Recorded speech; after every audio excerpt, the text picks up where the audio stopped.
Oui, j'aimerais profondément remercier Monsieur le professeur Miquel, l'administrateur du Collège de France, pour ses paroles chaleureuses et gentilles.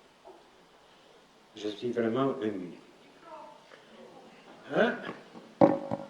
Voilà. Qu'est-ce qui se passe? C'est déjà un bon commencement. Alors, est-ce que ça marche? Oui. Non, ça a été fait. Est-ce que ça marche maintenant? Oui, d'accord. Alors, pour moi, c'est un fait symbolique, je dirais, de faire cette leçon inaugurale dans le théâtre de Peter Brook. C'est une affaire symbolique parce que c'est lié à la créativité et à un nom d'un très grand homme du théâtre, très grand créateur, qui, pendant toute sa vie, a montré un intérêt profond pour les traditions culturelles, le travail de l'homme sur lui-même, un effort continuel à dépasser les limites obtenues. Alors, pour moi, c'est quelque chose de faire cette leçon ici. Certainement, je dois vous dire, malgré le fait que vous devez cela parfaitement savoir, que je ne suis pas ni savant ni scientifique.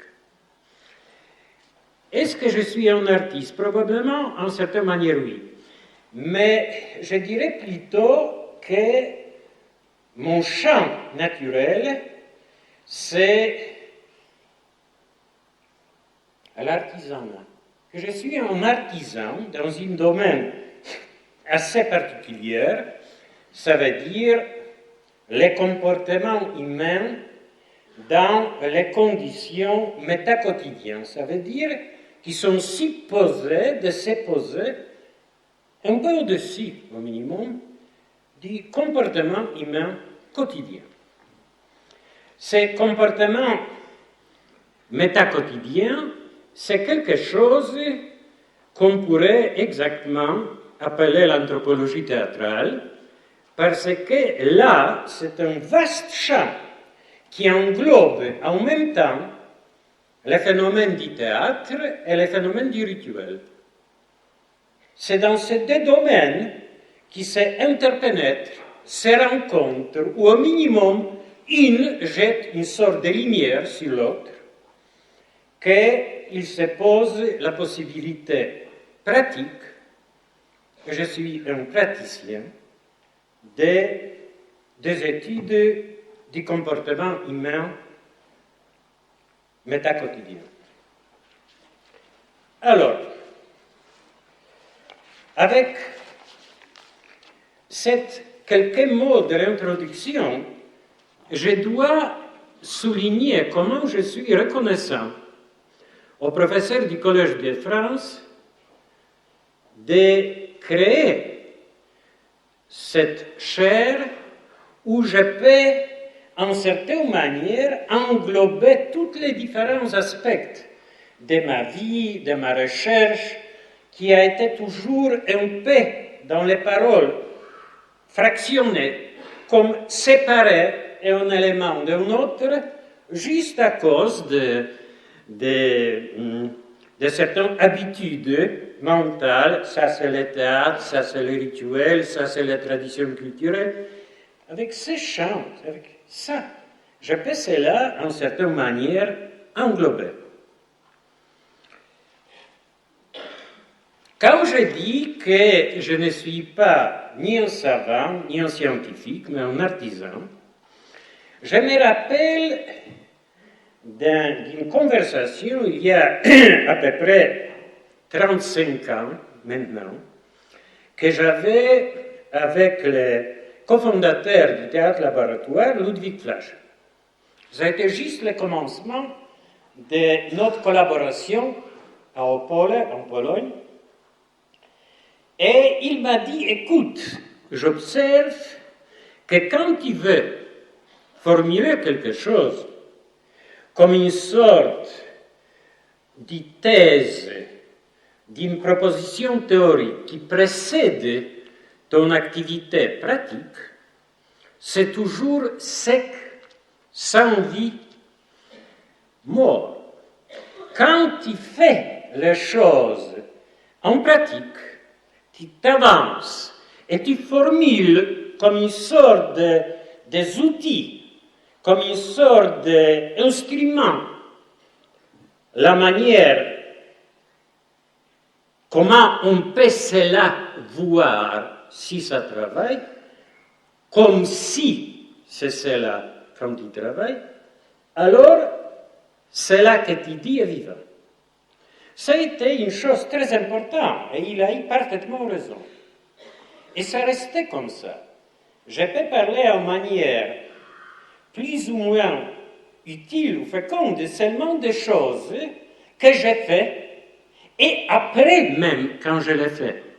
Ça veut dire comme un passage vers un pas prochain, comme si une théorie, disons, est juste un outil pour pouvoir procéder avec la pratique, et si ça n'aide plus la pratique, on laisse tomber la théorie.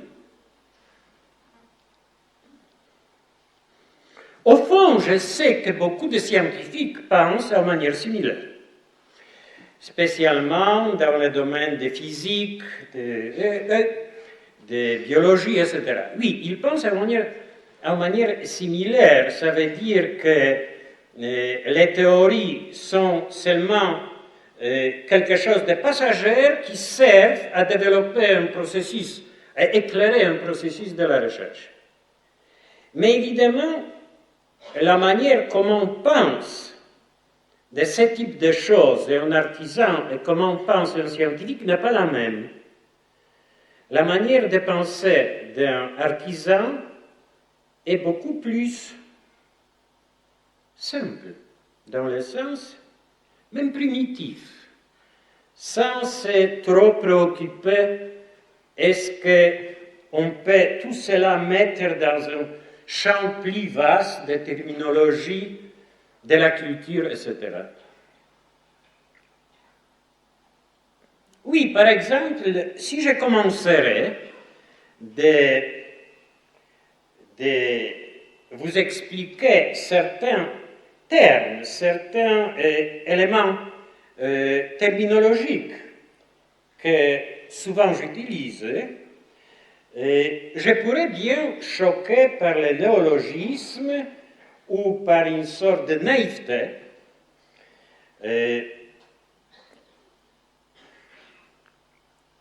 Les membres de l'Académie française, parce que ce ne sont pas les termes suffisamment honorables du point de vue de la langue française.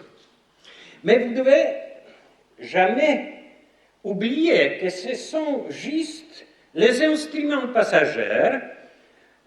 On peut dire qu'ils ont une fonction purement temporaire pour pouvoir capter un phénomène et pouvoir procéder en pratique. Je vais vous donner l'exemple. Par exemple, en français, on parle des arts spectaculaires. En anglais, on parle des performing arts. Bon, j'ai les deux options possibles. Ou utiliser le terme anglais, performing arts, ou créer un terme français inconnu, parce que le contenu réel de ces deux termes, performing arts et les arts spectaculaires, est totalement différent. Quand on parle des arts spectaculaires, on parle de quelque chose qui existe parce qu'elle est regardée. Remarquez ça. Les arts spectaculaires, c'est que cela qu'on fait devient l'art dans les yeux de quelqu'un qui regarde. C'est le regard d'un autre, on pourrait dire d'un spectateur, qui est la source de ce terme. les arts spectaculaires ou même les arts du spectacle.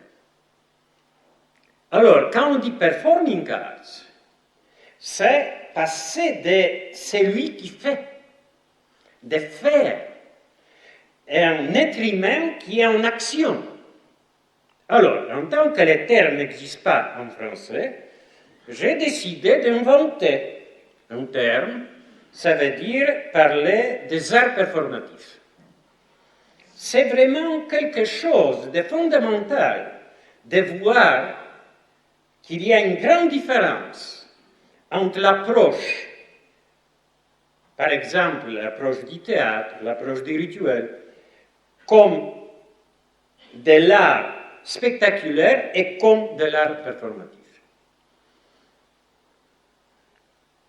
L'autre exemple, ça, ce n'est pas tellement le problème de terminologie, mais de contenu. Alors, si on parle de l'expression, quand nous sommes en train de nous occuper avec l'art qui est fait par l'homme lui-même, avec toutes ses dispositions, avec son corps, son âme, son esprit, quelque chose de plus peut-être. Si on parle de ça, alors, immédiatement, il se pose la question, est-ce que ce type de la créativité devient créatif parce que quelqu'un le regarde, ou est-ce que c'est créatif et après quelqu'un le regarde? Alors, nous avons une sorte de préjugé que tous ces champs des arts performatifs est lié tout court à une expression qu'on est en train de créer pour être perçu et regardé. Je ne suis pas d'accord avec ça. Je pense qu'il y a certains types des arts performatifs où c'est créé pour être regardé. Mais il y a les autres types des arts performatifs, les autres approches, où un processus se forme, se articule, il est une sorte de bataille d'un être humain avec lui-même pour devenir lucide, transparent, propre, lié aux racines d'une expérience directe de la vie, et qui trouve après, on peut dire, dans les montages, dans les éléments de composition, la capacité, la possibilité d'être compris par quelqu'un d'autre qui regarde. Vous voyez, c'est juste c'est très proche en apparence, ces deux approches, mais c'est différent. Dans une approche, on fait tout pour créer une expression, pour être expressif, on pourrait dire. Et dans l'autre, on aboutit avec un processus direct de la personne qui travaille à un point où, à travers du montage et de composition, ça peut... Oui, ce n'est pas tellement facile de voir la différence si on ne pense pas des choses plus subtiles, plus délicates, comme par exemple l'expérience intérieure, dans le sens laïque du mot, comme a parlé Georges Bataille, par exemple. Alors, est-ce que l'expérience intérieure, pour exister, doit être faite pour être regardée par un spectateur, par quelqu'un d'autre? Ou est-ce que l'expérience intérieure existe par lui-même, s'il existe, et après, il peut être perçu par un autre? Vous voyez, c'est là où il y a toute la question. Alors, je dirais qu'il y a une différence entre l'expressivité, une sorte de besoin de s'exprimer, qui est aussi un aspect artistique profond, mais qui n'est pas le seul, qui n'est pas unique, et entre l'expression d'un processus réel, l'expression qui n'est pas recherchée dans la première phase au minimum. C'est comme nous sommes face à quelque chose qui a une expression naturelle, comme le mouvement de l'océan, comme un arbre. Il y a certains arbres qui peuvent nous profondément fasciner. Il y a l'expression dedans. Les Japonais ont très bien analysé, dans la peinture, mais aussi dans les textes, l'expression de l'océan, des mouvements de l'océan, oui. Mais ce n'est pas l'expression qui est recherchée par l'océan. C'est l'expression qui apparaît. Et après, elle peut être perçue. Et c'est une autre chose de chercher une expressivité. Oui, je sais, la chose est délicate. En vérité, les deux aspects fonctionnent dans l'art performatif. Les deux. Mais il faut voir qu'il y a les deux. Qu'il n'y a pas seulement la recherche d'être expressif. Il y a très très grands artistes qui ont cherché tout court d'être expressifs. Mais même là où ça paraît être complètement évident, comme par exemple dans la pantomime, c'est beaucoup plus compliqué si nous regardons de près. Chez Marcel Marceau, la recherche d'une expressivité pour le spectateur a été très forte, et évidemment, d'un point de vue artistique, riche. Mais il a été comme le vieux de Crou, son professeur. Il était les approches qui ont le précédé, où en vérité on n'a pas cherché que le processus soit formulé pour être perçu par un autre, où on a cherché comme les lois de la vie qui coulent, ça a été le vieux de Crou, et qui finalement, dans une phase avancée de travail, devient organisé, structuré et perceptible pour un autre. Toujours nous sommes juste à bord de quelque chose d'incompréhensible, mais en pratique, ce sont des choses extrêmement palpables. L'autre exemple, naturel ou organique. Quand nous disons quelqu'un se comporte en manière naturelle, qu'est-ce que ça veut dire qu'il se comporte en manière naturelle? Le plus souvent, ça veut dire que son comportement est compréhensible selon les codes sociaux dans un certain endroit à l'état. Si maintenant, je me mettrais dans la position de lotus sur cette table, oui, ça serait plus compréhensible qu'il y a 30 ans, par exemple. Mais quand même, ça serait un peu bizarre. On ne pourrait pas dire « Ah, il se comporte de manière naturelle pendant cette conférence ». Mais si un yogin à Himalaya, tout d'un coup, dans son ermitage, il amène une énorme chaise et il s'assit en manière européenne, pour tous ses collègues, ça va être une affaire totalement non naturelle. Parce que c'est en dehors du code social qui est obligatoire dans certains territoires. Alors, quand nous parlons de quelque chose de naturel, la première association mentale, c'est que c'est acceptable des points de vue des codes sociaux dominants. Il y a aussi une notion profonde de ce mot qui veut dire lié à la nature, qui sort comme du terrain de la nature. Mais dans le langage courant, c'est tout court. Naturel, ça veut dire acceptable socialement. Alors, pour ces raisons, après Stanislavski, j'utilise le terme organique.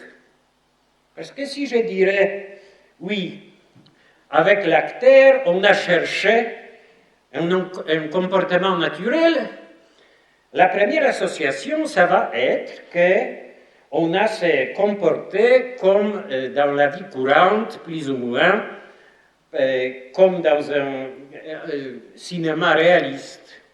C'est bon, on fait les choses quotidiennes, on fait les choses simples, c'est compréhensible, comme dans une rue ou dans un salon, ou dans un café. Mais non, ce n'est pas ça naturel, dans le sens profond du mot. Là, j'utilise le mot organique. Ça veut dire quelque chose qui précède la composition, parce que l'art demande la composition. L'art demande la composition, la structure, tout cela est nécessaire. Sans cela, il n'y a pas de l'art, il y a un désordre. Mais, avant ça, avant ce domaine qui, pour moi, comme metteur en scène, appartient au montage tout court, comme le montage dans le cinéma. Au montage, il y a une vie des impulsions. Et même c'est difficile de dire qu'est-ce que c'est l'impulsion. Est-ce que c'est purement physique? Je ne crois pas. Mais c'est beaucoup plus facile de capter la perception des impulsions si on regarde de manière froide comme d'un point de vue presque physique, même si ce n'est pas tout court physique. Alors, c'est quelque chose qui précède l'action. Avant une action, même la plus petite action, il y a comme un mouvement d'idée-dedans, derrière la peau. Quelque chose qui est en train de tendre vers. Et ça se prolonge dans l'action. On peut dire que quand nous sommes coupés des impulsions, ce qui domine, ce sont les gestes.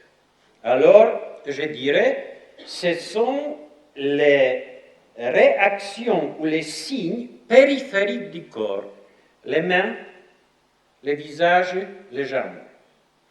Et quand il y a un flux des actions, alors un flux des impulsions qui les précèdent, tout commence, tout est né comme d'idée dedans du corps. En vérité, ce n'est pas seulement le corps, mais comme d'idée dedans du corps, et ça se prolonge dans la périphérie. Alors le geste peut apparaître, mais il est secondaire. Dans très grandes formes des arts performatifs qui ne sont pas organiques, par principe, comme par exemple l'opéra de Pékin, on voit la prédominance des petits signes qui sont en manière rapide de stopper, arrêter. C'est comme si on coupe un processus du jet aux petits morceaux, une sorte de tranche. Et c'est tellement rapide que c'est presque impossible à remarquer. Mais quand même, par exemple, si on travaille avec les gens de ce type de tradition, ou si on filme et ralentit, on voit que ce n'est pas continuel, mais c'est en manière extrêmement subtile, staccato, pac, pac, pac, pac, pac, comme ça. Et d'autre part, que les points de naissance d'un élément scénique, c'est dans les périphéries, les visages, les mains, les jambes, et aussi les positions et pas les transitions. Les transitions sont typiques pour l'approche organique. Pour l'approche alors non organique, ce sont les positions. Nous pouvons vraiment analyser chaque phénomène, aussi bien théâtral que rituel, des points de vue de prédominance de cela qui est organique et de cela qui est artificiel. Maintenant, Quand je dis artificiel, je ne dis rien de négatif. Je dis artificiel dans le sens,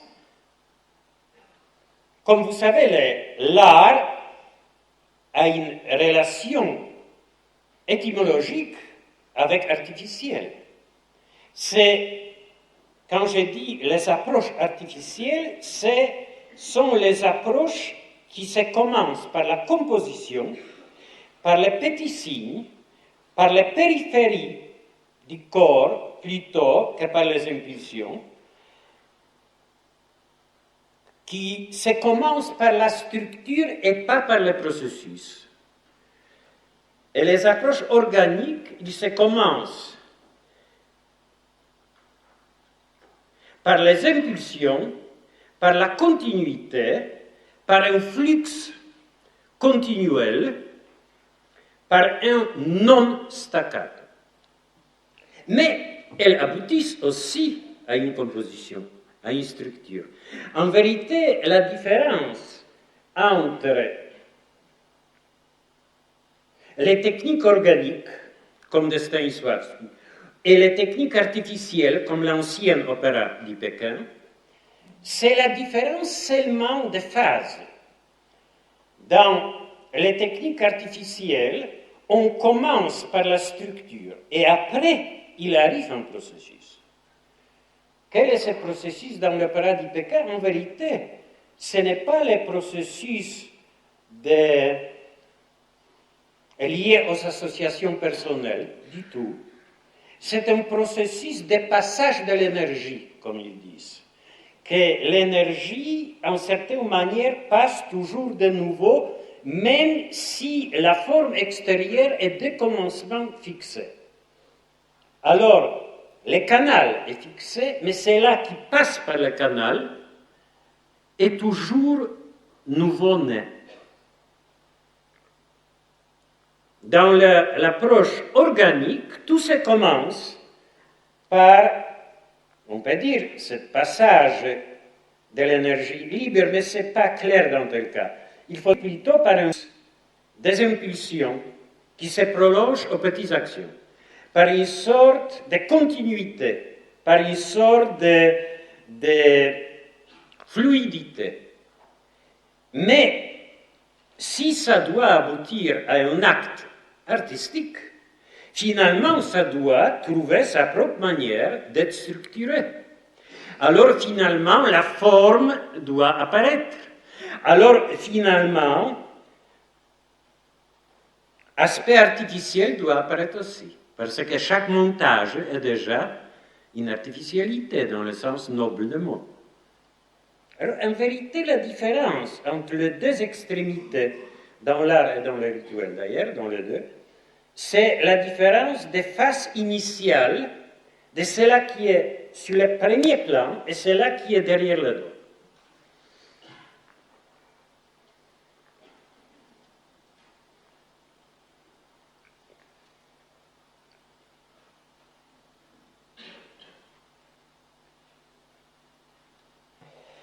Alors, j'aimerais vous montrer quelques très courts fragments de films.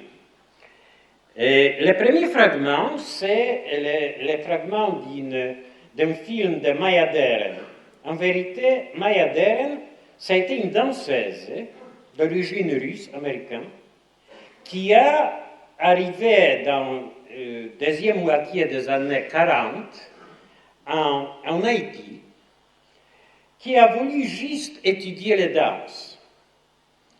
Mais elle était tellement fascinée par le phénomène rituel de voodoo que finalement elle a abandonné son approche de danse et elle a commencé à s'occuper avec le voodoo où pour les Haïtiens elle est devenue, comme ils disent, une initiée. Les grands prêtres voodoo, ils se rappellent même encore, quand j'étais en Haïti plusieurs fois, ils ont parlé d'elle comme d'un phénomène humain et vaudouisant de très grande valeur. Maya Deren, elle a filmé quand même certaines séances de voodoo. Mais elle n'a pas voulu faire un film. Elle a eu à peu près 10 heures du matériel qu'elle a mis dans un armoire. Elle n'a pas voulu se la distribuer. Beaucoup d'années après sa mort, sa famille a retrouvé ce matériel et fait le montage. Alors, par exemple, tous les commentaires de ce document, c'est déjà, oui, ce sont les citations d'un texte de Maya Deren, mais qui ont été mis en relation avec les images par la famille.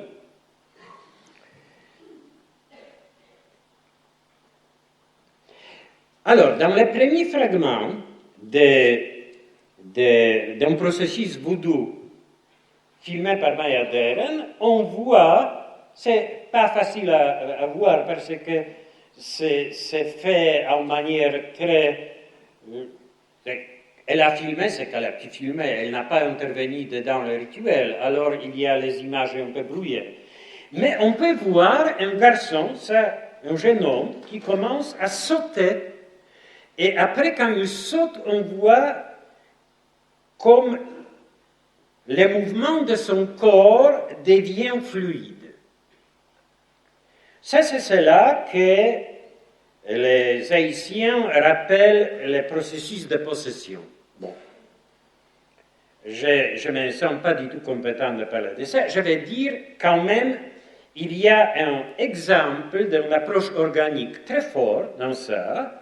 Et là, avec ces courts fragments, avec ce jeune homme, on peut voir comment le flux des impulsions passe par son corps et comment c'est dit dedans des corps même si les mains sont actives. Ce n'est pas gestuel, ce n'est pas illustratif, il n'illustre pas rien, il se passe quelque chose avec lui. Et ce n'est pas déchaînement, c'est parfaitement doux. On ne peut pas dire dominer, non, ce n'est pas dominer mais délicat, c'est ça. Alors, c'est là, j'aimerais que vous regardez comme le premier fragment. S'il vous plaît.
Psychic phenomenon which occurs when a divinity becomes manifest.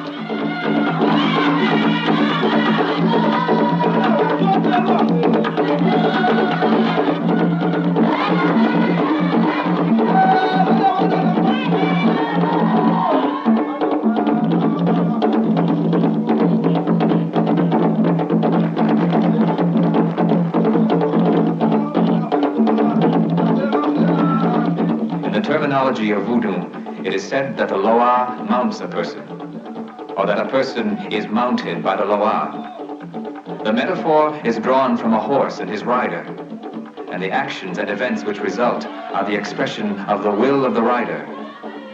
It is the center towards which all roads of voodoo converge. It is the point which one travels by the most visible and physical means. Yet to the traveler, it is itself invisible.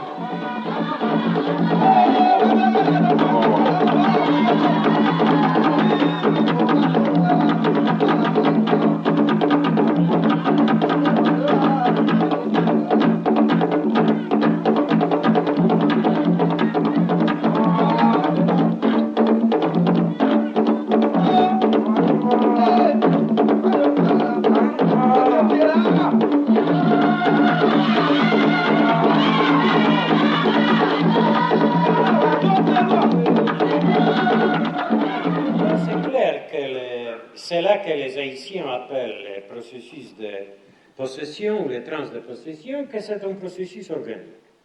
Il y a tous les symptômes de ça. Ça veut dire le comportement humain devient fluide, léger, continuel.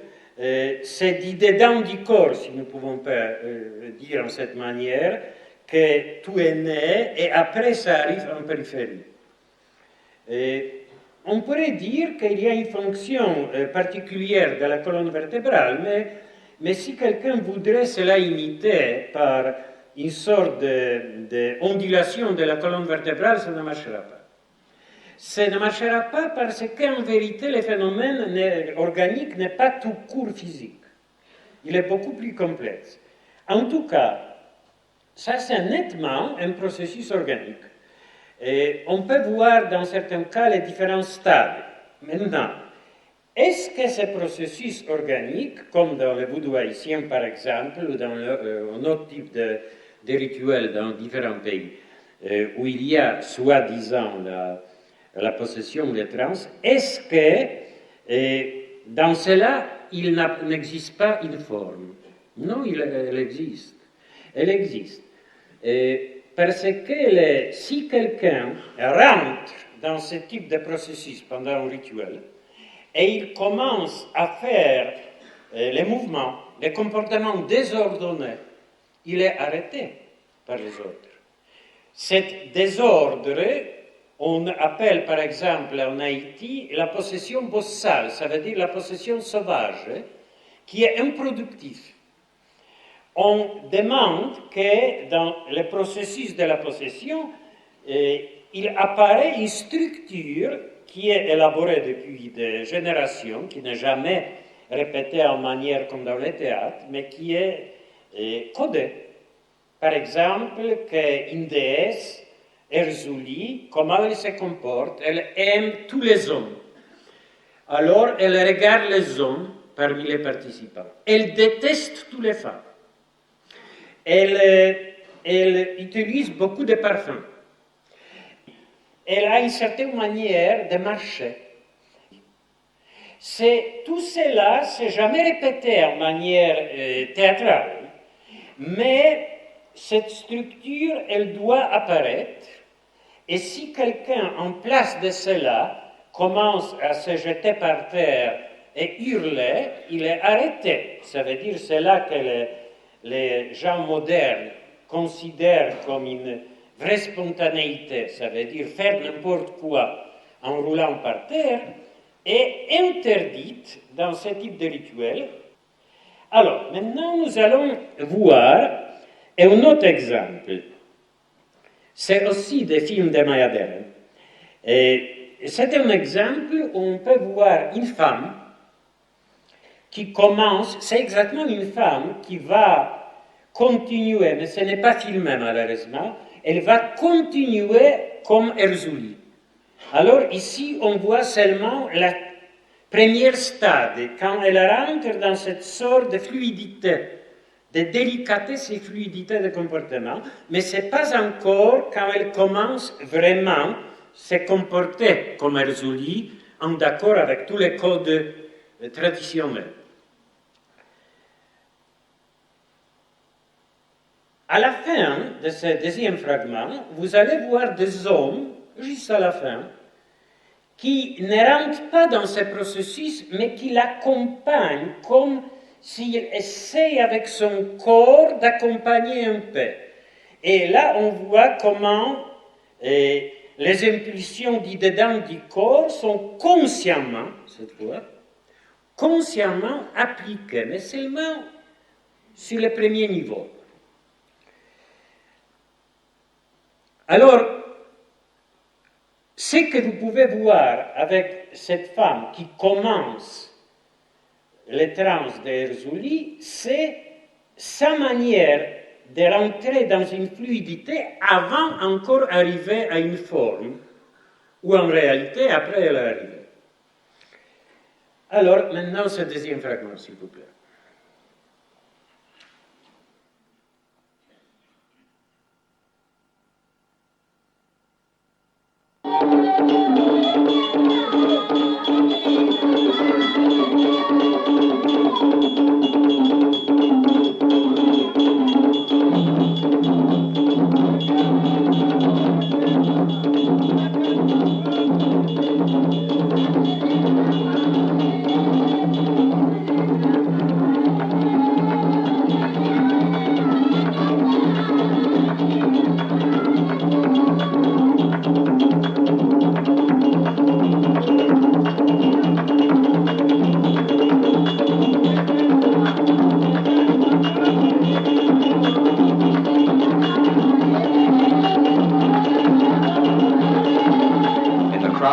style, among all these bodies which move with such homogeneity, there may be one whose movements are exceedingly spectacular.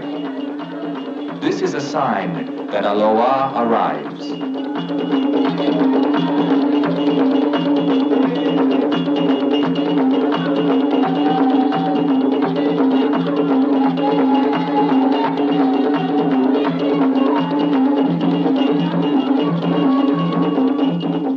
In Erzulie, Voodoo salutes woman as the divinity of the dream, the goddess of love, the muse of beauty. She is identified with the Virgin Mary as mother of man's myth of life. In a sense, she is that very principle by which man conceives and creates divinity. To man himself, she is as mistress.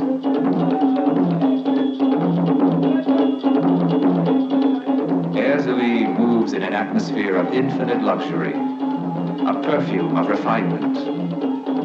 Her arrival pervades the very air. All anxieties, all urgencies vanish. The tempo of movements becomes more leisurely. Tensions dissolve, and the voices soften. One has the impression that a fresh, cooling breeze has sprung up somewhere, and that the heat has become less intense.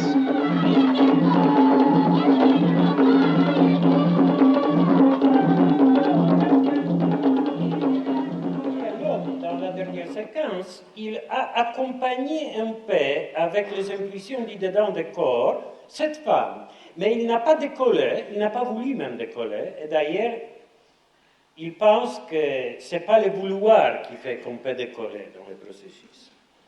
Bon, là, j'ai mon point de vue, mais finalement, c'est ce qu'on dit là-bas. Mais, chez cette femme, là où je ne suis pas d'accord avec le commentaire, quand dans le commentaire, il a dit qu'elle, avec son processus, elle devient plus spectaculaire que les autres. Ce n'est pas vrai. Elle ne devient pas plus spectaculaire.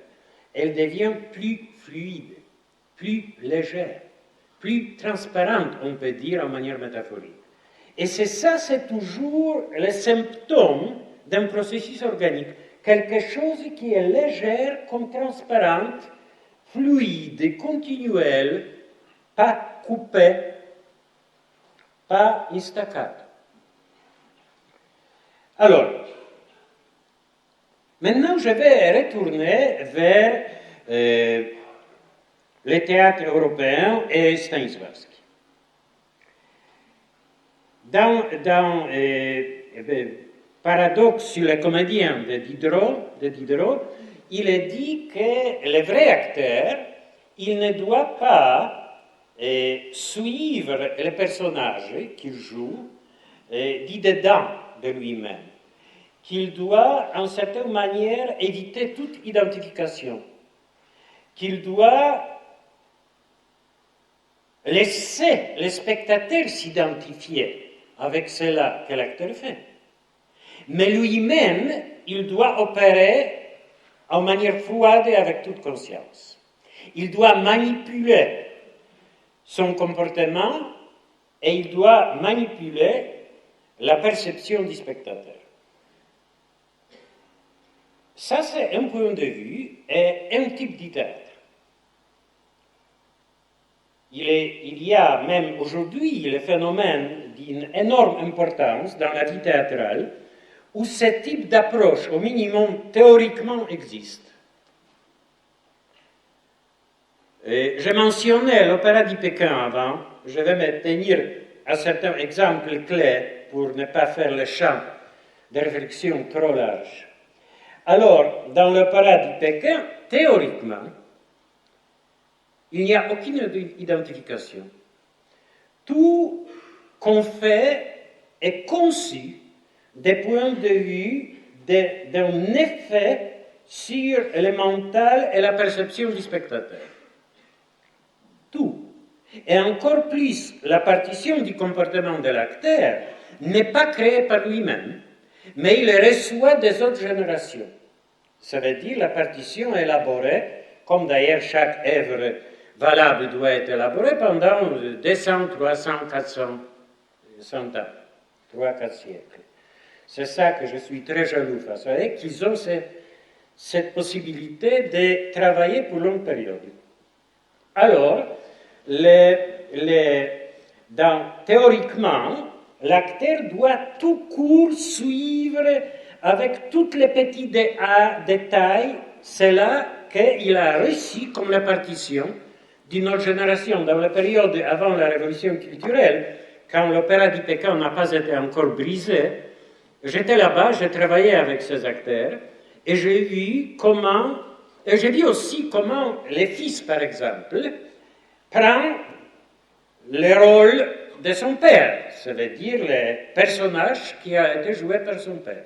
Et dans tous les détails, les plus petits détails, des signes, des comportements, des points de comportement, des stops, parce que c'est vraiment basé sur les arrêts. Stop, stop, stop. Tout ça, c'est complètement la même chose. Alors, théoriquement, c'est fait en manière froide, sans un engagement, du tout, sans quelque chose de personnel. Mais quand on observe les grands maîtres dans ce domaine, on voit qu'il y a un engagement personnel. Il y a derrière toute cette structure extrêmement élaborée, qui est répétitive, même d'une personne à l'autre, dans le sens que le même rôle est joué par le père et les fils, par exemple. On voit que derrière ça, il y a même une sorte d'improvisation très subtile. Et on découvre que c'est, oui, sur un certain niveau, c'est plus facile à capter. C'est le phénomène des petits changements de l'ordre, mais dans très petits détails. Par exemple, les signes gestuels est comme ça, et après il y a comme ça. Alors, le grand acteur change l'ordre, fait comme ça, et après fait comme ça. C'est très petit. Mais ça demande de l'acteur une autre mobilisation, disons, de son tonus, de son énergie vitale. Et alors, la vraie improvisation et la vraie implication personnelle est dans ce flux de l'énergie qui change d'un acteur à l'autre. Et chez un grand acteur, c'est un miracle. On voit que tous les détails sont oui, c'est la même chose que quand j'ai observé un grand maître et son fils. C'est la même chose que les fils. Et il y a quelque chose de plus. Qu'est-ce que c'est? C'est quelque chose de plus, c'est comme si, à travers toute cette structure de petits signes, il passe un courant souterrain qui est toujours nouveau. Mais, théoriquement, aucune identification. Stanislavski a parti des contrepoints de Diderot. Il a voulu que l'acteur, il retrouve les réflexes de sa vie, de ses observations dans la vie aussi, de sa mémoire, de ses souvenirs personnels, de tout ça, et qu'il organise sur la base de son expérience de la vie, sur la base avec laquelle il ne perd pas la relation, qu'il organise la structure du personnage. Alors, Stanislavski a parti des points de vue que l'acteur, en certaine manière, doit s'identifier.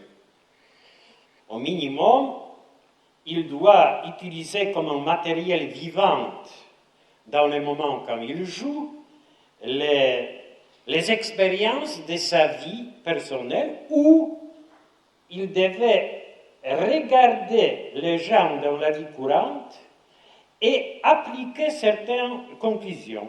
Par exemple, un jeune homme, il joue un vieillard. Alors, il ne doit pas se dire « je joue un vieillard », ça va être pour Stanislavski la manière de tuer l'organicité. Il doit se dire « mais comment j'approcherai cette autre personne, cet endroit, ces articulations mal fonctionnant, si ma colonne vertébrale porterait mal le corps, si je verrais ma manière de voir cela pas vraiment précise, mes yeux ne fonctionnent pas complètement. Comment je bougerai? Comment je passer d'un endroit à l'autre, comment j'accomplirais cette tâche qui est demandée du personnage. En même temps, il a posé les mêmes questions à propos du passé du personnage. Par exemple, quelle a été l'expérience dans la vie de quelqu'un, comment il a été éduqué, quelles ont été ses habitudes même vestimentaires. Mais tout cela, l'acteur devait reprendre et comparer avec les expériences de sa vie personnelle. Par exemple, si on parle d'une chose tellement simple, tellement primitive comme les habitudes vestimentaires, et comment ton corps réagit si tu as une chemise blanche et comment quand ta chemise est sale, pas propre, pas bien faite, etc. Évidemment, il y a une énorme influence du fait qu'est-ce que nous portons sur nous. Il y a une influence sur le comportement. Alors, ça a été la question de Stanislavski. Il n'a pas vraiment suggéré de s'identifier avec un rôle, un personnage ou la chose comme ça, non, mais il a demandé toujours de trouver quelque chose enraciné dans notre propre expérience de la vie, et pas de penser à propos des spectateurs, de ne pas penser ça je dois faire pour que les spectateurs voient cela. Mais c'est beaucoup plus compliqué. Parce que le même Stanislavski, il a eu les deux expressions clés quand il a travaillé avec un acteur. Une expression qu'il a utilisée souvent, c'était « je crois, je ne crois pas ». Si cela que l'acteur a fait n'a pas été, disons, dans ma terminologie personnelle, organique, il dirait « je ne crois pas ». Mais il a dit aussi « je comprends » ou « je ne comprends pas ». Et quand il a dit « je comprends » ou quand il a dit « je ne comprends pas », il a parlé en vérité déjà d'un effet sur un spectateur. Ça veut dire que théoriquement, c'est seulement ce processus enraciné dans les expériences de la vie de l'acteur qui compte. Mais en pratique, il y a quand même l'autre aspect que nous pouvons appeler aussi l'aspect de montage, où il était nécessaire que ça soit compréhensible. Vous voyez, si ce n'est pas compréhensible, c'est comme avec l'opéra du Pékin. En apparence, c'est juste une reproduction parfaite d'une partition de comportement avec les tranches de comportement, les arrêts, les stops, les nouveaux départs comme une sorte de petit staccato extrêmement rapide. Mais en vérité, si nous travaillons avec les gens de cette tradition, nous voyons qu'il y a quelque chose qui est processus dedans et qu'il regarde du point de vue d'un flux de l'énergie. Chez Stanislavski, en apparence, il y a cette relation pour l'acteur avec son expérience personnelle, oui, mais quand même dans cette expression, je comprends, je ne comprends pas, il y a cet autre aspect, ça veut dire que la partition du comportement de l'acteur, la partition du jeu, doit avoir une clarté et une logique pour quelqu'un qui regarde. C'est toujours ça que je répète, que la différence entre la route organique et artificielle, dans le sens de la composition, c'est en vérité la différence de cela qui est sur le premier plan et sur le deuxième plan. C'est seulement ça. Il y a des aspects toujours. Sinon, c'est pas plein. Sinon, dans le cas d'une approche que j'appelle artificielle de composition, c'est clair, c'est compréhensible, mais on ne croit pas. On n'est pas impliqué. Ou on croit, mais c'est un désordre, c'est pas clair, c'est l'autre approche. Évidemment, Stanislavski a utilisé un mot bien aimé par les savants aujourd'hui, et au juste titre, il a utilisé une expression comme si. tu te comportes, jeune homme qui joue un vieillard, comme si tes articulations te font douleur. Comme si. Il ne dit pas tu dois croire qu'ils te font douleur. Non. Tu dois faire comme si ils te font douleur. Stanislavski, quand il a fait ce type de recherche, il a s'est concentré sur c'est là qu'il a nommé la mémoire affective. Il a s'imaginé pendant presque toute sa vie qu'il suffit de retrouver dans sa vie une expérience émotive, comme par exemple une fille avec un garçon dans les moments intenses, émotifs, amoureux, à bord d'un lac.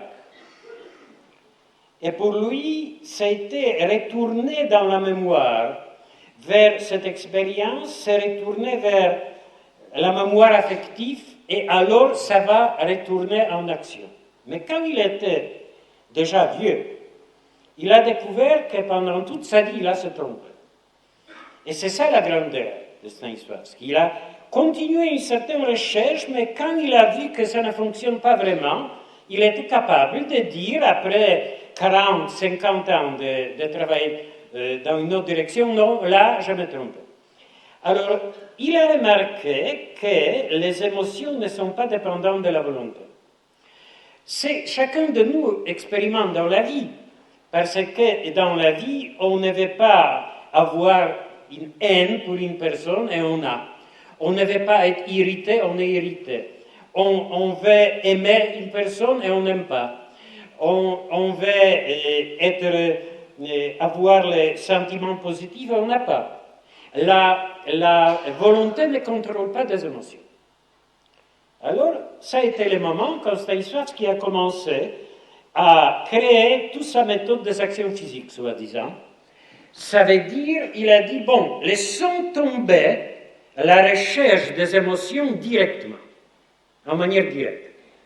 Cherchons pas dans cette plage à bord du lac, qu'est-ce que tu as senti? Non, cherchons qu'est-ce que tu as fait quand tu as senti ça. Quel était ton regard? Quelle était ta manière d'écouter? Où il s'est posé le point de ton attention? Qu'est-ce que dans ton corps a commencé à faire? Qu'est-ce que dans ton corps, pas ton corps, dans ton corps, commençait à faire et commençait à faire? Il a dit, oui, tout cela, si vous pouvez capter, les émotions vont suivre. C'est vrai. Si on retrouve les petits éléments des comportements liés à une situation émotive, et si on ne veut pas directement attaquer, pomper les émotions se présentent. Ils sont comme les animaux sauvages qui s'évadent facilement. Si on veut toucher une émotion directement, l'émotion s'évade.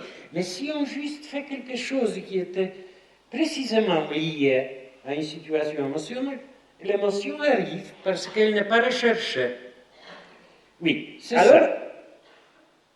Quand j'ai commencé à travailler sur les techniques des acteurs, ou sur les techniques de l'acteur, dans ce moment, j'ai commencé mon travail là où Stanislavski l'a arrêté. Il l'a arrêté parce qu'il était mort, tout court. Et j'ai regardé comment cette approche de capter la vie, disons, psychologique, on pourrait dire. Bon, je dirais en manière raccourcie, cette approche émotive. Comment il a cherché, juste à travers des comportements, ne cherchez pas, il a répété, des émotions directement. Ne vous posez pas la question, qu'est-ce que vous avez senti dans ce moment de la vie, mais posez-vous la question, qu'est-ce que vous avez fait? Alors, mais j'étais conscient que Stanislavski a été très influencé par une tradition du théâtre réaliste russe. Ça a été un théâtre où on a cherché la manière d'être naturel dans le sens d'un certain code social. On a cherché d'avoir un comportement courant. Et je sais que Stanislavski, au fond, a cherché quelque chose d'autre. Seulement, ces spectacles ont été longtemps liés à cette convention soi-disant réaliste. Pas tout le temps, parce que, par exemple, dans les spectacles des âmes mortes, il a de loin dépassé tout l'aspect soi-disant réaliste, mais de loin. Mais, bon, son nom est resté lié à une certaine notion du théâtre russe réaliste.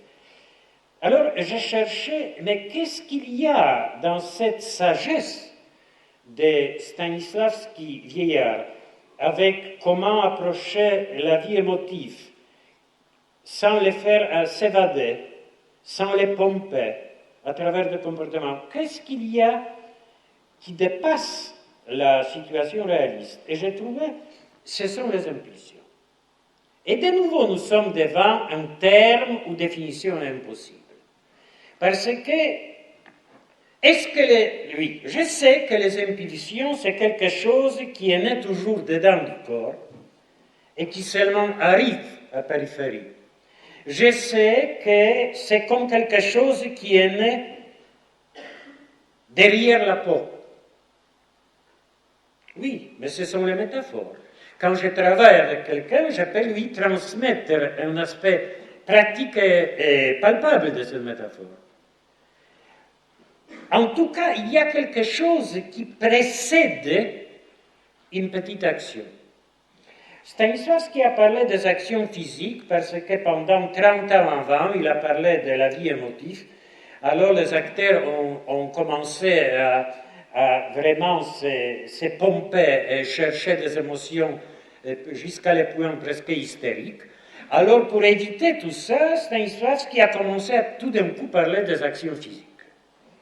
En vérité, quand il a parlé des actions physiques, il parlait des associations personnelles, des souvenirs d'une personne, des réactions de l'amour, de haine, de fascination, de répulsion, il a parlé de tout ça.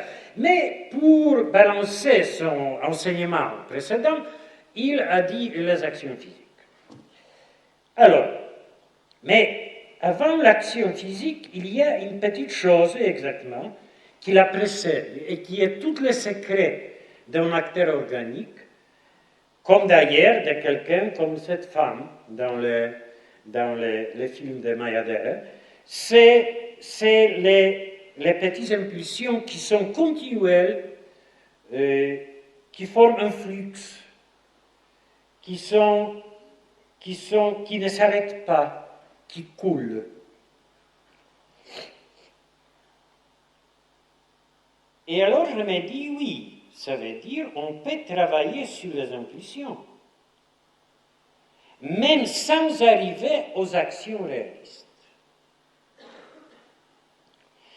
C'est pour ça, quand, par exemple, avec Richard Cieślak et mes collègues du théâtre laboratoire, je dois souligner avec Richard Cieślak et mes collègues, parce que ce n'est pas moi qui étais le créateur, nous avons été une sorte d'équipe qui a créé ensemble.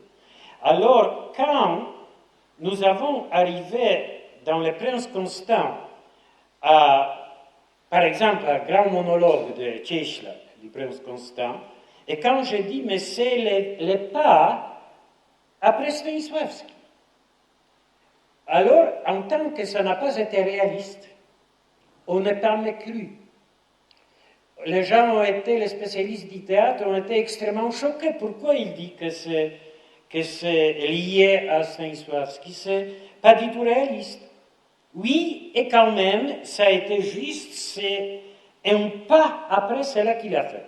En vérité, quand il était très proche de la mort, il a déjà su ça, mais il n'a pas eu le temps de développer. Je sais cela par le témoignage indirect. Par exemple, comment, comme un vieux monsieur, il s'assit sur une chaise et il a dit « Et maintenant, je vais vous montrer les impulsions d'un tigre. » son corps était tellement abîmé que presque il ne peut pas bouger. Et tout d'un coup, tout le monde a vu les toutes petites mouvements, toutes petites choses qui ont sorti de dedans de son corps, de ce monsieur toujours assis, un vieux monsieur très élégant, assis dans sa chaise, et ils ont vu un tigre. Alors, il n'a pas travaillé même des actions dans ce moment, il a travaillé les impulsions. Et ça a été son secret qu'il n'a pas eu le temps de mettre en forme, comment dirais-je, de formuler. Et toute ma recherche dans le domaine des impulsions, et ça a été mettre en réalisation quelque chose que Stanislavski n'a pas eu le temps de faire, tout court. S'il aurait le temps, il ferait. Alors, là, j'aimerais de vous montrer les fragments du Prince Constant. Je m'excuse que dans ces fragments, il y a, en dehors du monologue de Cislak, il y a enregistrement de certaines explications que j'ai faites. Mais c'est nécessaire pour comprendre comment on a approché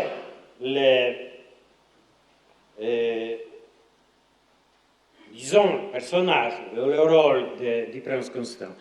C'est pour ces raisons que j'ai gardé cela dans l'enregistrement.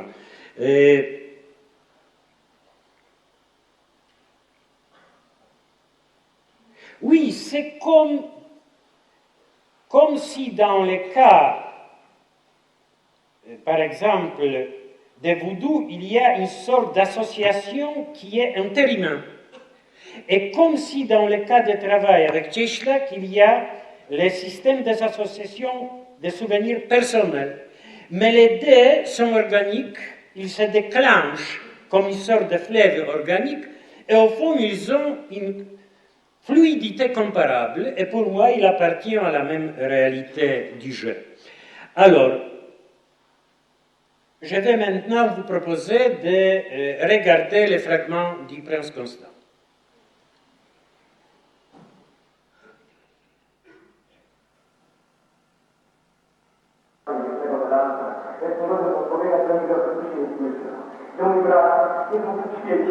Ora stanno cercando, non mi parlano per un cittadino del braccio vostro con grazia, a Milano stanno abbandonato fuoco, gente che bruciano tutti, e non dire che sono mettiti, e che pure non dire, forza non troppo troppo dalle laure, il tempo stava di Paolo, adesso è tutto poco, i scienzi conosci, gli altri sono dovuti in sopra il giro, avere sentito troppo per tutto non scusate, ad oltre schierare, fino a perdere la io, avere anche pronto per dover dire, però ma vedere da molto sarà già qui, per poi dare la vita per cui sta prendendo la mia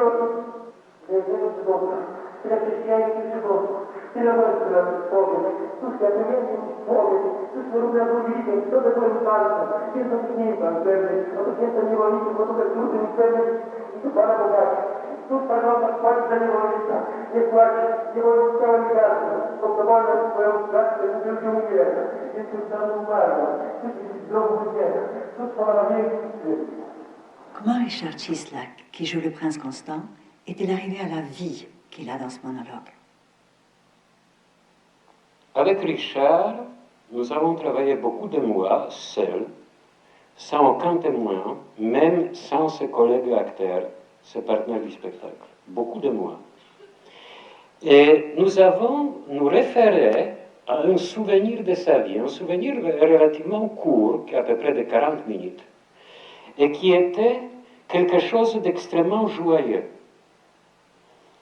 C'était le souvenir lié à sa vie de l'adolescent, quand il a eu sa grande aventure amoureuse, et c'était, comme c'est possible presque uniquement dans le temps de l'adolescence, quelque chose comme entre la sensualité et entre la prière. En même temps, on peut dire que c'est dans le no man's land, c'est dans cette terre interdite, cette terre qui n'appartient à personne, entre la prière et la sensualité. Je ne dirais pas même sexualité, sensualité et la prière. Nous avons retrouvé, pas comme la reconstruction, mais comme quelque chose de vivant, une manière de s'envoler. Nous avons chercher et retrouver les plus petites actions et impulsions de ces moments remémorisés. Ça a été comme si ces adolescents remémorisaient à se libérer du poids du corps avec le corps, comme s'il allait dans un territoire où il n'y a plus de poids, il n'y a plus de souffrance. Mais tout cela a été fait par les impulsions et les actions, les plus petites actions physiques réelles, de son souvenir, d'un événement remémorisé, qui était de nouveau pas reconstruit, mais de nouveau pris pour s'envoler. Sur cette chose a été mis comme un bateau sur la rivière le texte de Calderon-Slovatsky. Et ce texte qui parle de torture, de souffrance, parce que l'histoire de Prince Constant, c'est l'histoire d'un prisonnier martyrisé. Et il y a beaucoup d'allusions dans le spectacle au martyr, même de Christ. Mais ce texte qui parle de tout de ça a été porté par une fleuve de la vie qui a en vérité se référé à un événement qui n'a eu rien de commun avec aucune souffrance, qui était un événement de joie, de transillumination, d'une plénitude. C'est ça le travail. Quand Richard a été déjà prêt avec le seul témoin, ça veut dire moi, alors on a commencé lentement de l'introduire aux actions avec les autres acteurs. Lentement pour qu'il ne perde pas cette chose tellement liée à l'expérience vécue. Et après de nouveau longtemps, des années, on peut dire, il était prêt à confronter aussi les spectateurs. Spada, nie tam za para, aby góry od swojego stołu, wytyczne jasny ucieka, pisty, odręczny na stołu, wyschnięty ścieka, a ty ziemi, fotografii z pióru, rzuca tobie jedna z człowieka, co prowadzi swoich podlałych, a to wszystko ten grubny i te mały, i te klipa z ziemi, i słońce, chrześcijanie, i księżyc, i słońce, i drzewa, i morze, i góry, i niebiosa, i ziemię, i góry. Te małe, te klipa z ziemi, i słońce, chrześcijanie, i księżyc, i słońce, i drzewa, i morze, i góry, i niebiosa, i ziemię, i góry. I to jest w powietrzu przytomny, a kiedy żywot nosi duch, widzieli jak książek, jest mowa.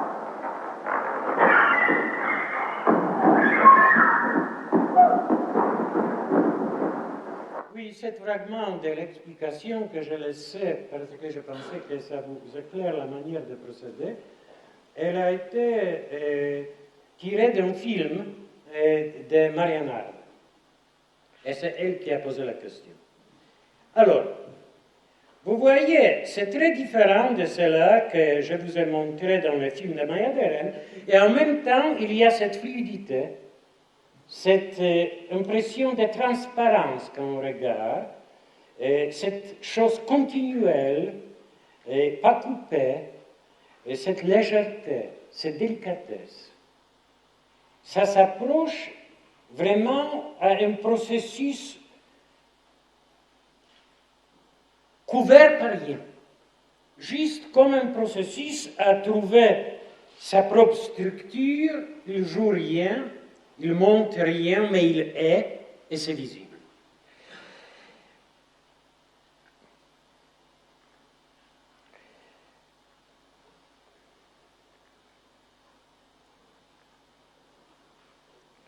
Oui, je dois évidemment souligner que dans cela qui est l'orientation dans l'art, ce n'est pas une option tout court doctrinaire ou d'une doctrine qui décide, mais le tempérament.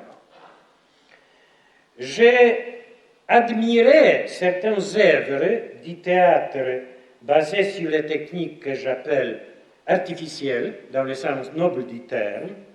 C'est comme lié à une composition, c'est comme le travail d'un ingénieur qui conçut la composition d'avance qu'il la regarde. Aussi bien chez les acteurs que chez les metteurs en scène.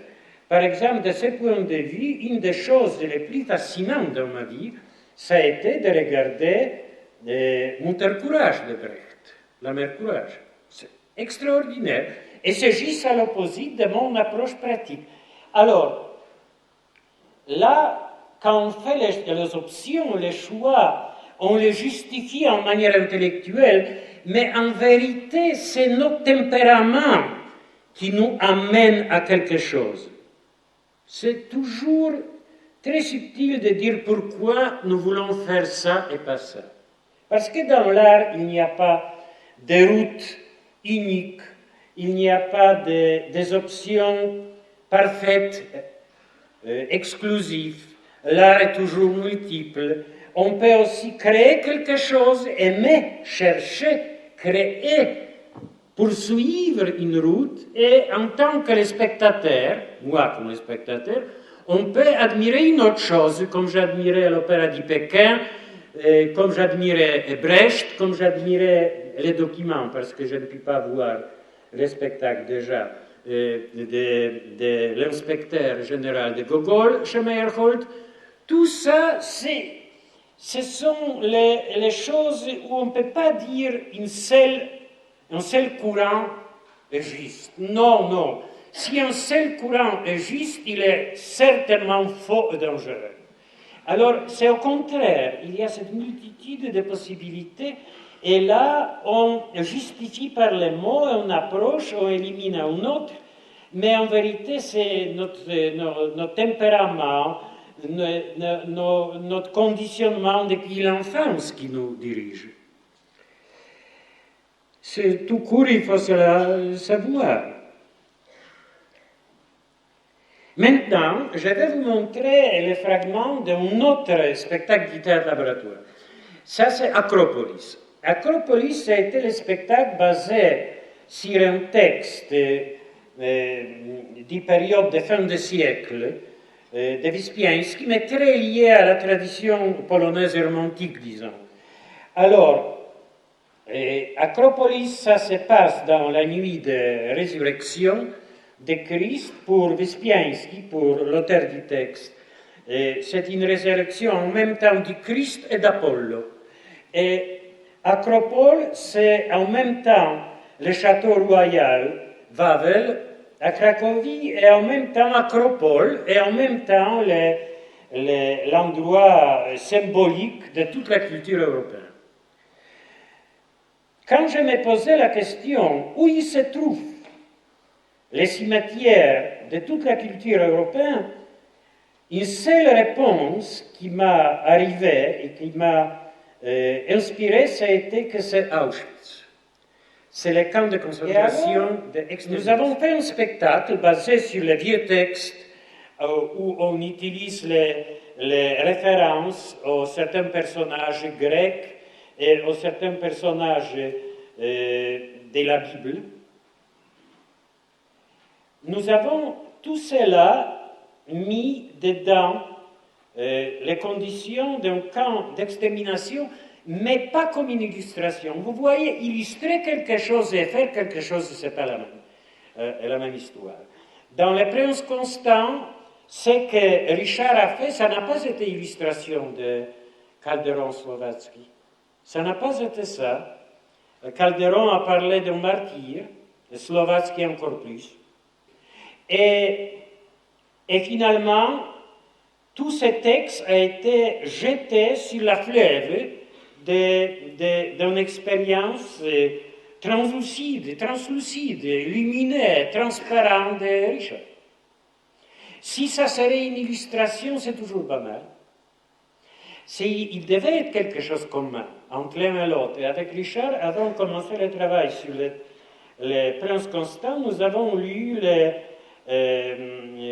les chants spirituels de Jean Delacroix, où il y a ces deux aspects, amoureux, prière, tout ça. Bon. Alors, avec Acropolis, ce n'est pas une illustration d'un camp. Le spectacle a été réalisé avec collaboration très importante de Josef Schein, un grand homme du théâtre et de scénographie aussi, qui, par exemple, pour créer les vêtements des prisonniers du camp. Il était lui-même dans certaines périodes de sa vie en Auschwitz. Alors, il a créé quelque chose qui n'illustre pas. Oui, il y a des détails, une sorte de choses qu'on a sur la tête et les bottes de bois. Mais tout le reste, c'est complètement différent des vêtements du camp. Et c'est comme, si on veut illustrer, on devient facilement profanateur. Il faut en même temps s'approcher et s'éloigner. Quelque chose de double qui est nécessaire. Et c'est là que nous avons cherché dans l'Acropolis. L'Acropolis, le spectacle et les textes, c'est fini par la résurrection de Christ Apollo, où il y a un cortège de triomphe. Et dans notre spectacle, ça a été une figure déformée, une sorte de cadavre qui était porté par les prisonniers avant qu'ils rentrent dedans un crématoire. C'est ça. Alors, pourquoi j'aimerais que vous observez ce fragment? Parce que vous allez penser que tous ces fragments, les chants compris et la manière de réagir avec les petits cris, les pleurs, que tout cela s'est improvisé. Mais non, tout était fixé.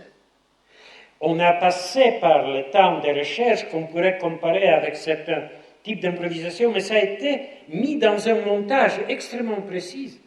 Et toutes ces petites réactions que vous allez voir, ils ont été déjà mis en structure de fer. Toujours, pendant chaque spectacle, ça a été joué à peu près 1000 fois, toujours les mêmes.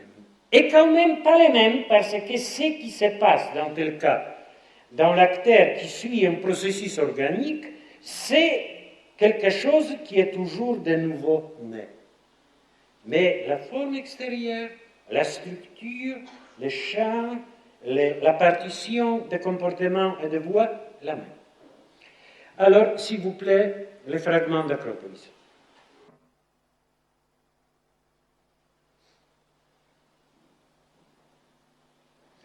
Oui, quand je dis dans certains moments que finalement nos options dans l'art, ce sont les options du tempérament, du conditionnement, de cela qu'on a aimé ou détesté depuis l'enfance souvent. Je dis quelque chose que je suis profondément convaincu. Et par exemple, quand maintenant, dans le travail de Work Center à Pontedera, conduit par Thomas Richards et moi, nous travaillons sur les très anciens chants vibratoires, la manière de trouver un type de chant qui était pour nous une sorte de point de départ idéal, c'est lié aussi au tempérament, c'est la qu'on aime. Pour moi, toute l'approche des chants, oui, ça, depuis quand j'ai commencé mon travail théâtral, et même avant, j'étais extrêmement intéressé par le phénomène, comment un certain travail sur la sonorité qui en même temps est enracinée dans le corps, comment ça peut nous conduire vers quelque chose qui, en manière de nouveau métaphorique, je m'excuse, hétérodoxe, on peut nommer la verticalité. Ça veut dire de passer d'un niveau vital, biologique, des bases de la vie, comment monter vers quelque chose de beaucoup plus subtil, délicat, transparent, translucide. Et j'étais conscient que les chants, s'ils sont vraiment liés aux impulsions et aux actions, le corps n'est pas exclu, qu'ils peuvent servir à ce type, je dirais, de yoga. Bon, dans le sens large de mot presque métaphorique de yoga.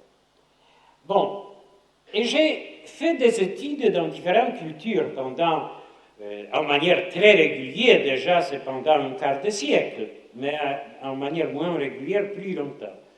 Alors, j'ai fait des études, par exemple, j'ai étudié comment fonctionne mantra. Mantra, dans le sens hindouiste ou bouddhiste, elle est vraiment très liée à une sorte d'une approche yogique, à une verticalité, oui. Mais c'était une approche, c'est cela que les alchimistes européens ont appelé œuvre contre la nature. Ça veut dire comment stabiliser le corps, comment les immobiliser, comment ralentir les processus de respiration et les processus mentaux. Alors, c'est cela qui devait mener, comme a très bien défini Eliade dans ses travaux à propos de yoga, à une sorte de déconditionnement du temps et de l'espace, et c'est là la libération. Bon, c'est vrai que le travail mantramique a un énorme impact sur tout l'organisme de celui-ci qui travaille. Et d'une part, je me dis, oui, je ne suis pas pour moi de m'occuper de ça parce que ça demande trop de temps. C'est vrai, il faut répéter un mantra pendant beaucoup d'heures chaque jour, etc. Mais en vérité, ça a été une autre chose, c'était le tempérament.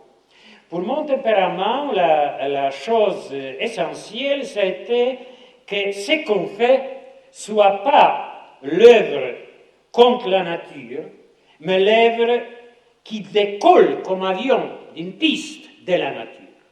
Oui, c'est pas rester dans la dimension de la nature, mais décoller. Je m'excuse de métaphore. Alors, et cela, j'ai trouvé que je suis très proche de certains courants de yoga hindous hétérodoxes, pas orthodoxes, pas les yoga classiques, comme par exemple les Bauls au Bengale. Alors, alors j'ai étudié aussi comment ça fonctionne, les zikrs dans l'approche islamique, les chants dans l'église orthodoxe, c'est très organique. Comment ils fonctionnent les chants liés à l'ancienne tradition orthodoxe de Philokalia. Bon, mais finalement, j'étais en manière évidente